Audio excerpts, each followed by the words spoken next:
Karibu kwenye Moyo wa Malezi, mahali ambapo tunajenga akili, tabia na ndoto za kesho. Leo tunazungumzia jambo la msingi sana ambalo kila mzazi huwa anajiuliza na kila kijana huwa anajiuliza, ambalo ni mafanikio. Watu wengi huwa wanajiuliza, ni nini siri ya mafanikio? Wengi wanataka kujua siri ya mafanikio ni ipi. Siri ya mafanikio haiji kama bahati. Siri ya mafanikio inakuja kwa kutafuta fursa. Leo tunaenda kugusa hoja 5 za kina ambazo zitaenda kutuonyesha siri hizi za mafanikio. Ili mtu uweze kufanikiwa, basi utafanya nini? Fuatana nasi ili uweze kujua kile ambacho unapaswa kufanya. Mimi ninaitwa Muhere Madam. Kama bado haujasubscribe kwenye chaneli yetu ya Moyo wa Malezi, karibu ufanye hivyo sasa hivi, kwa sababu tunakuletea maarifa sahihi kabisa kwa ajili ya familia yako na kwa ajili ya jamii nzima. Una uwezo wa kutupigia simu au kututumia ujumbe kwa namba 0754579224. Karibu tuende pamoja. Usikomee njiani. Tuende pamoja ili uweze kuzijua siri zote 5 za mafanikio. Karibu na tuanze. Siri ya kwanza ni kuwa na maono na malengo ya wazi. Hakuna mafanikio bila malengo. Hakuna mafanikio kama hauoni. Tunasema kwamba malengo na maono ni dira ya mafanikio ya kila mzazi na kila mtoto. Wazazi tunatakiwa kuwasaidia watoto wetu ili waweze kufikia zile ndoto zao. Watoto wanakuwa wana ndoto zao, lakini mara nyingi unakuta ndoto zinakatishwa, zinaishia njiani. Kama mzazi, kama mlezi, kama mwalimu, unatakiwa kuhakikisha kwamba unamsaidia mtoto mpaka anatimiza ndoto zake. Unamsaidia mtoto kutambua ndoto zake pia. Unajua utamsaidiaje? Ni kwa kujua kwamba huyo mtoto anataka kufanya nini au anataka kuwa nani pindi atakapokuwa mtu mzima. Ukijua hivyo, una uwezo wa kumsaidia mtoto mpaka akafikisha na akatimiza ndoto zake. Kwa hiyo tuwe na maono na malengo ya wazi. Hiyo ndio siri namba 1 ya mafanikio. Siri ya pili ni nidhamu na uwajibikaji.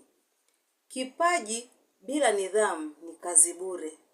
Ndugu mzazi, ndugu mlezi, ndugu mwalimu, tunatakiwa kuwafundisha watoto wetu kuhakikisha kwamba wanakuwa na nidhamu, wanakuwa wawajibikaji, wanakuwa wana muda wa kujituma, wanahakikisha kuangalia kwamba hawapotezi muda wao bure kwa mambo ambayo hayana maana.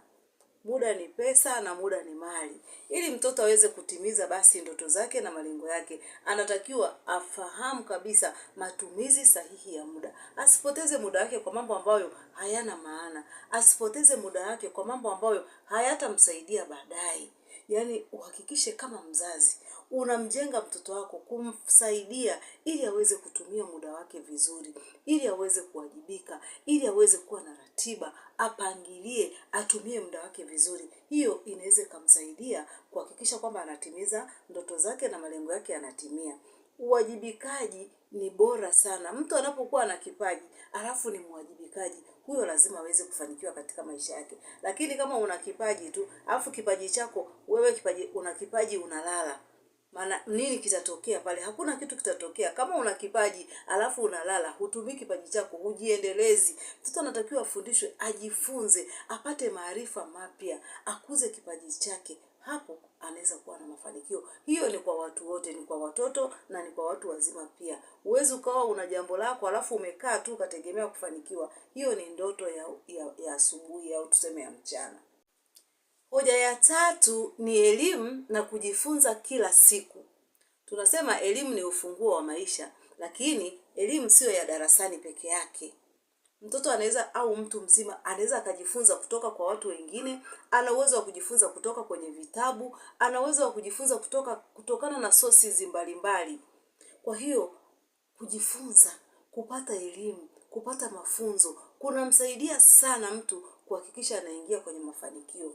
Unapokuwa unapata maarifa mapya, kwa mfano wewe ni mpishi wa keki, lakini ukaja ukajifunza ukapata maarifa ya kupika mikate, ukaja ukajifunza ukapata maarifa ya kupika bites mbalimbali, kwa sababu uko kwenye sekta ya upishi, utajikuta unapata mafanikio, kwa sababu utakuwa una bidhaa nyingi na utakuwa unabadilisha ladha tofauti, kwa sababu unapokuwa unapata maarifa una uwezo wa kutengeneza vitu vizuri.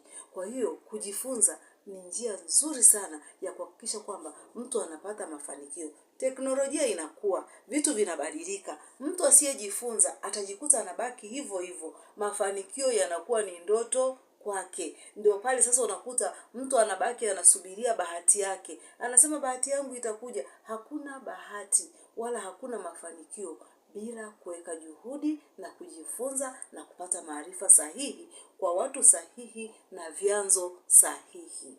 Pata maarifa kutoka kwa watu sahihi na vyanzo sahihi. Hapo mafanikio ni ya kugusa. Siri ya 4 ni kujiamini na kuthamini uwezo wako. Watoto wengi au watu wengi huwa wanaanguka, si kwamba hawana ujuzi au hawana maarifa au hawajui kitu. Huwa wanaanguka kwa kushindwa kujiamini. Watoto tunapowafundisha kujiamini, watoto tunapowatia moyo, tunawapa nguvu ya kuweza kusimama, ya kuweza kupambana na kufanya vizuri. Mtoto anapokuwa amefanya jambo zuri, mwambie kwamba unaweza. Wewe unaweza. Unapokuwa unamtia moyo, unamwambia kwamba anaweza, unampa nguvu ya kupambana. Hebu fikiria hata kama ni wewe mwenyewe umefanya kitu afu mtu akaja akasema hiki kitu ulichofanya hakina hata maana wala hata sioni kama, unajisikia umechomwa na mkuki. Unajisikia kitu kimekukaba. Lakini unapokuwa umefanya kitu afu mtu akaja hata kama ni kwenye biashara yako, akasema jamani hizi nguo nzuri, nimependa sana hii nguo. Hata kama hanunui, akiondoka pale anakuacha ukiwa angalau una moyo. Sio mtu anakuja anafika hata kwenye shughuli yako, kwenye biashara, anaanza kusema, umeleta mavitu gani haya? Tujifunze kuwatia watu moyo kwenye shughuli zao. Tujifunze kuwatia watoto moyo, kuwafanya wajitahidi. Tunapokuwa tunawaambia maneno ambayo ni negative, mambo hasi, tunawakatisha tamaa. Kwa hiyo tujitahidi sana kuwatia moyo watoto, kuwapa nguvu na kuwaonyesha kwamba wanaweza. Hapo moja kwa moja tunakuwa tumewasukuma na kuwapa nguvu ya kwenda kwenye mafanikio halisi. Siri ya 5 ni subira na uvumilivu. Mafanikio hayaji mara moja. Mafanikio yanakuja baada ya kujaribu, baada ya kuanguka, baada ya kurudia. Yaani umeanguka, alafu ukasimama, ukaanza tena. Hapo mafanikio yanakuja. Lakini unapoanguka, alafu unashindwa kusimama, unasema mimi hapa siwezi. Mimi ndio maana siku zote huwa siwezi, vitu hivi ni vigumu. Hapo mafanikio yanakuwa kwako ni ngumu sana. Mafanikio ni mapambano. Mafanikio ni vita, ni kukazana. Tunapowafundisha watoto wetu kujituma, tunapowafundisha watoto wetu kuwa wavumilivu, tunapowafundisha kutokata tamaa, tunawapeleka kwenye mafanikio. Tunapowaonyesha kwamba wakianguka wasimame tena, waanze upya. Hapo tunakuwa tunawatia moyo na tunawafundisha nguvu ya maisha na kuweza kukabiliana na maisha halisi. Ndugu mzazi, kila neno unalomwambia mtoto linaweza kuwa mbegu ya mafanikio yake hapo baadaye. Na wewe mtoto, ndoto zako ni za thamani sana. Usiruhusu mtu yeyote akatishe ndoto zako.